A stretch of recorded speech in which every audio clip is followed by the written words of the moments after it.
Halo sobat pecinta serial Mahabharata. Bagaimana kabar hari ini? Semoga sehat selalu. Kali ini Baline Story akan melanjutkan cerita Mahabharata kesayangan kita. Namun sebelum lanjut jangan lupa dukungannya dengan cara klik tombol like, komen dan subscribe channel Baline Story. Suksema.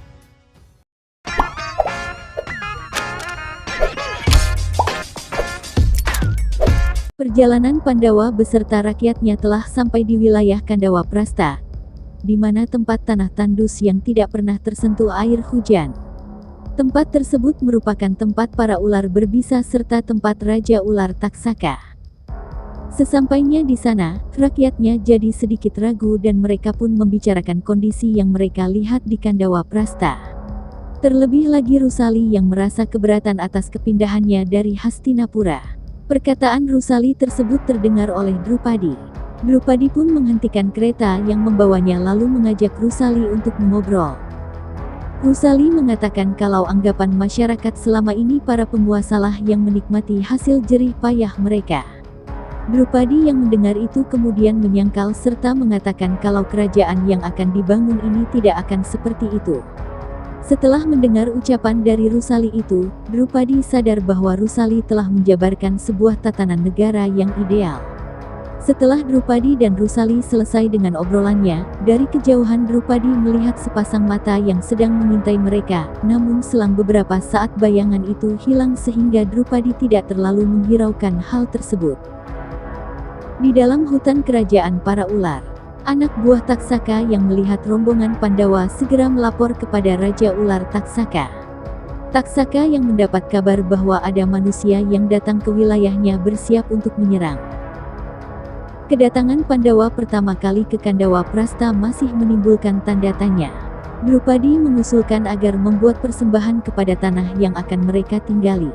Upacara persembahan pun dimulai oleh Drupadi. Namun ketika Drupadi akan menuangkan persembahannya, tiba-tiba Taksaka beserta pasukannya datang menyerang sehingga membuat rakyat menjadi ketakutan.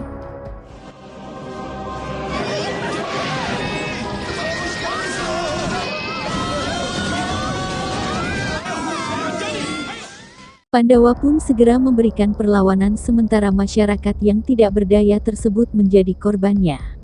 Yudhistira dan Bima bertugas melindungi rakyat yang diserang pasukan Taksaka.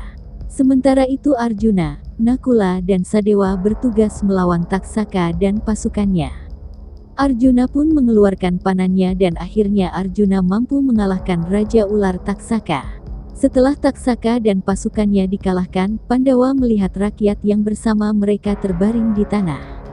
Rasa pilu serta kesedihan mereka tak dapat ditutupi terlebih lagi Drupadi. Melihat kondisi itu Drupadi teringat akan perkataan Rusali bahwa rakyat yang selalu menjadi korban. Lalu Yudhistira mengajak para saudaranya pergi ke hutan ilusi di mana tempat itu merupakan persembunyian Taksaka untuk menyelamatkan rakyatnya. Di hutan ilusi, Taksaka yang masih kesakitan karena terkena panah Arjuna mengadu kepada Dewa Indra. Taksaka menagih janji Dewa Indra yang isinya tanah itu hanya bisa ditinggali oleh Taksaka beserta anak buahnya saja. Namun Dewa Indra menyebutkan bahwa yang mengalahkan Taksaka adalah putranya yaitu Arjuna. Taksaka terus menagih janji Dewa Indra sampai berkata bahwa Dewa Indra telah lupa akan janjinya karena cintanya kepada Arjuna. Dewa Indra pun mengatakan kalau dia melawan Arjuna dia sendiri pun juga bisa dikalahkan. Raja Nausa adalah salah satu manusia yang pernah mengalahkan Dewa Indra. Bahkan Dewa Indra menyebutkan Pandawa adalah titisan 5 dewa inti. Oleh karena itu Dewa Indra mewanti-wanti Taksaka karena jika Dewa Indra dikalahkan oleh para Pandawa maka keadaan Taksaka akan lebih buruk. Taksaka tetap bersikeras ingin melawan Pandawa karena dia yakin dengan bantuan dari Dewa Indra beserta temannya Mayasura maka dia akan bisa mengalahkan para Pandawa. Di sisi lain sebelum Pandawa berangkat ke dalam hutan ilusi, Yudhistira bertanya kepada Arjuna kalau sanggupkah dia melawan Dewa Indra. Jawaban Arjuna atas pertanyaan Yudhistira adalah yang bisa mengalahkan Dewa Indra adalah Dewa Agni. Maka dari itu sebelum Arjuna menyerang dia berdoa kepada Dewa Agni terlebih dahulu. Serangan Arjuna berhasil membakar hutan ilusi tempat tinggal Taksaka. Saat hutan mulai terbakar, tiba-tiba langit menjadi gelap diikuti dengan petir yang menyambar. Lalu Dewa Indra muncul di hadapan para Pandawa seraya memerintah kepada Pandawa agar mereka menghentikan niatnya karena hutan tersebut dilindungi oleh Dewa Indra. Kemudian mendengar hal tersebut, perdebatan Arjuna dengan Dewa Indra tidak bisa dihindari. Dewa Indra pun sampai mengancam akan membunuh Arjuna, tapi Arjuna tetap tidak gentar dan takut. Dewa Indra pun kemudian menurunkan hujan di atas hutan yang terbakar tadi. Melihat hal tersebut, Arjuna tidak tinggal diam. Kemudian dia langsung mengarahkan serta membuat api kembali untuk membakar hutan itu. Mayasura beserta pasukan Taksaka yang mulai panik mulai berlarian, kemudian Mayasura mengatakan akan mencari perlindungan dari Pandawa. Panah yang dilesatkan Arjuna berhasil mencegah hujan yang dibuat Dewa Indra. Melihat hal itu, Dewa Indra lalu menyerang Arjuna dengan batu yang bisa langsung dihancurkan oleh Arjuna. Namun pecahan dari batu tersebut mengenai Arjuna sampai semua tubuhnya tertimbun oleh batu. Meskipun tertimbun oleh batu, namun Arjuna masih mampu bangkit lagi serta menantang Dewa Indra. Dewa Indra yang sudah semakin emosi sampai mengelurkan senjata sucinya yaitu Bajra. Drupadi kemudian memohon agar Dewa Indra tidak menggunakan senjata suci Bajranya tersebut, karena niat Arjuna adalah untuk melindungi manusia yang tidak berdosa. Permohonan dari Drupadi kemudian disambung oleh Arjuna yang mengangkat senjatanya pertanda kalau Arjuna akan melanjutkan pertempuran. Arjuna yang telah berdiri kembali memberi hormat kepada Bajra milik Dewa Indra. Kata-kata dari Arjuna membuat Dewa Indra melempar Bajra miliknya. Arjuna juga mengarahkan serta menarik busur panahnya dah melepaskan anak panah untuk melawan senjata Bajra itu. Namun ketika kedua senjata tersebut akan bertabrakan, tiba-tiba Cakra Sudarsana milik Basudewa Krishna muncul dan menghentikan dua senjata itu.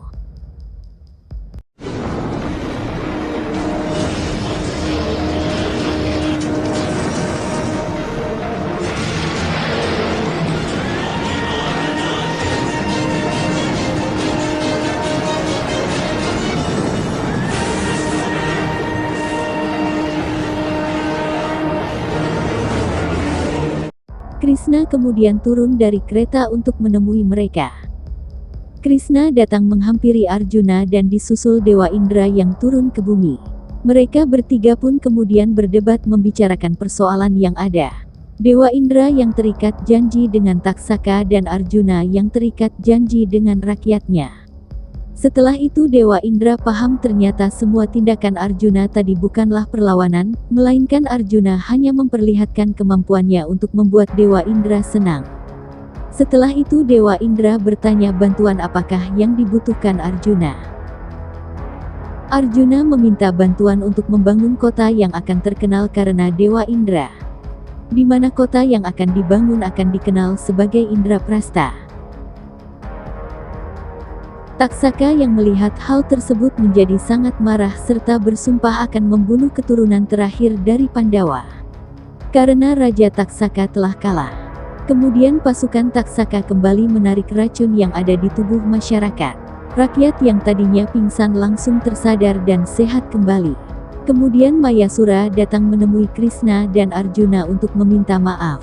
Permintaan maaf itu diterima oleh Krishna, dengan catatan Mayasura harus siap kapanpun jika dibutuhkan. Kemudian Krishna menyuruh Arjuna berdoa kepada Dewa Agni agar api yang membakar hutan segera padam. Setelah api tersebut padam, Dewa Agni kemudian muncul di hadapan Krishna dan Arjuna sembari tersenyum karena senang akan tindakan Arjuna. Dewa Agni lalu menganugerahi Arjuna busur ilusi yang tenang, sabar, serta tangguh. Di mana busur tersebut bernama busur Gandiwa. Kemudian sebuah kota yang dijanjikan oleh Dewa Indra dengan perlahan mulai berdiri dengan sendirinya. Semua rakyat yang ada di sana berteriak gembira menyerukan raja mereka yaitu Raja Yudhistira. Namun di tengah kegembiraan itu, ayah Rusali masih gelisah karena dia kehilangan jejak Rusali. Drupadi yang mendengar kabar itu juga ikut kebingungan karena dia tidak tahu keberadaan dari Rusali.